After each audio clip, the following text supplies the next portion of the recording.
Alright YouTube, so the inspiration for this vlog comes from a weird place where I saw the movie Wuthering Heights, which I will probably do a review of later, but long story short, I kind of fell off the second half, but was intriguing in the first half, and it's definitely an interesting movie. It had great cinematography, but story was not incredible. I can see this movie being pretty polarizing and controversial, but I don't know, I still enjoyed it. But what really stood out to me were the lead characters, Margot Robbie and Jacob Elordi. I don't know if I'm pronouncing it right, but point is, I could see Margot obviously has played Harley Quinn, and Jacob is a fan cast and a popular pick among to be Batman. Although I doubt he'll get it because I believe the realistic or what the Batman we're getting for the DCU is already a little bit seasoned and has a Damian Wayne, so it's unlikely Jacob will be the next Batman. However, I did come across a cool forum of actors Guillermo del Toro, the director, has worked with, and one of them, obviously, he was the creature in Frankenstein, so he could be a cool Bruce Wayne and Batman, not because he was a Frankenstein, but because he definitely has that sort of atmosphere and vibe to him of Bruce Wayne and Batman. Of course, although I do hope Margot Robbie does come as Harley Quinn for the DCU, my second pick would be Mia Goth, who evidently and funny enough has worked with Guillermo del Toro and was a big star in the Frankenstein movie, which is coming back to theaters close by me next month, which I'm super happy about.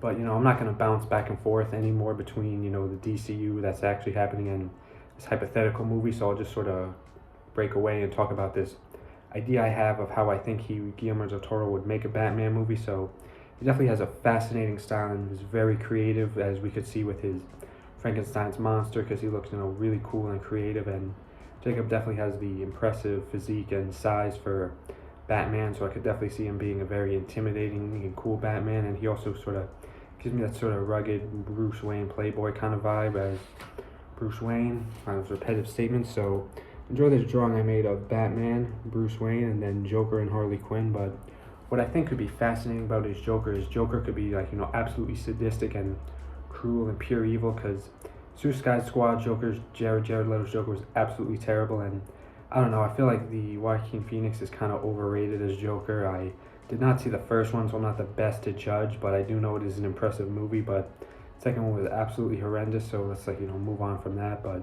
I do expect the actual, and it's a separate universe technically, so the Batman with Matt Reeves and Robert Pattinson, that Joker I think will definitely sort of be that sort of sadistic, pure evil Joker that we all know and love, and I think it'll be horrifying and scary. But something that does kind of leave me a little conflicted about Joker is, although I think it is cool to see him like a horror movie villain to be all scratched up and scarred, I think it is a little kind of overdone, and I would like to see Joker as a little more clean cut, like sort of clown prince with a tux. But not that he can't wear a tux and have scars, I'm not saying that, but I think it's just sort of cool to sort of see, maybe it's even cool to see those two things cross over, which is exactly the point I was making of Guillermo del Toro's potential Batman movie. Joker could definitely give that vibe and be absolutely scary, which I got the impression from this image.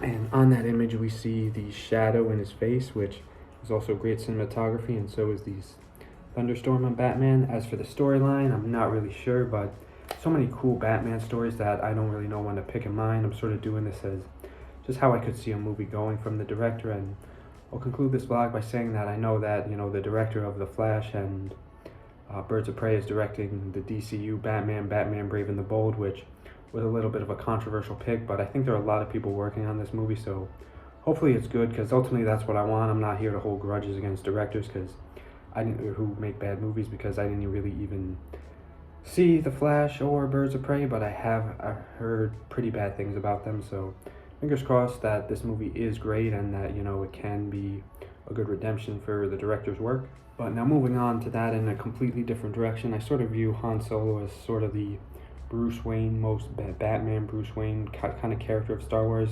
although Mando was kind of taking that role over with his lurking in the shadows and attacking bad guys and being sort of a anti-hero, even though Batman's not an anti-hero. But point is, I really like Han Solo, and he deals with similar characters as Batman. But the point I think I was actually going to make with this Han Solo drawing is that I think Harrison Ford, if they do ever make a Batman Beyond movie, that Harrison being an older Bruce Wayne would have been cool, because I think he was actually considered for Batman before Michael Keaton, which I think he would have been a lot better, to be honest. Not that Keaton's bad, but Harrison's a goat. And this is the exact drawing I drew of Batman, how I hope he'll look in, or how I imagine his suit will look in Batman the Brave and the Bold. Didn't base this on a particular actor. I know I've said in several vlogs that Bill Skarsgård was my top pick for Batman, and maybe he kind of is, but honestly, I'm not really caring and picky about who gets the role, to be honest. Hopefully it's just someone good, because we also have another separate Batman universe anyways, but which that one I'm really excited for next year, the Batman Part 2. And a movie I really want to see is a Teen Titans movie in the DCU, because I think there's so many DC characters they can focus on besides Batman, especially with the separate Batman universe. They'll probably want to make the two characters or the two versions of Batman very different. So I imagine DCU Batman, well, I don't imagine this will happen, but I hope it'll happen, that he gets sort of a series, and, you know, the Batman from Matt Reeves and Robert Pattinson gets sort of more movies, if that makes sense. I don't know. But until then, hope you guys enjoyed this movie pitch and hypothesis vlog. Until then, stay tuned for more soon. Goodbye.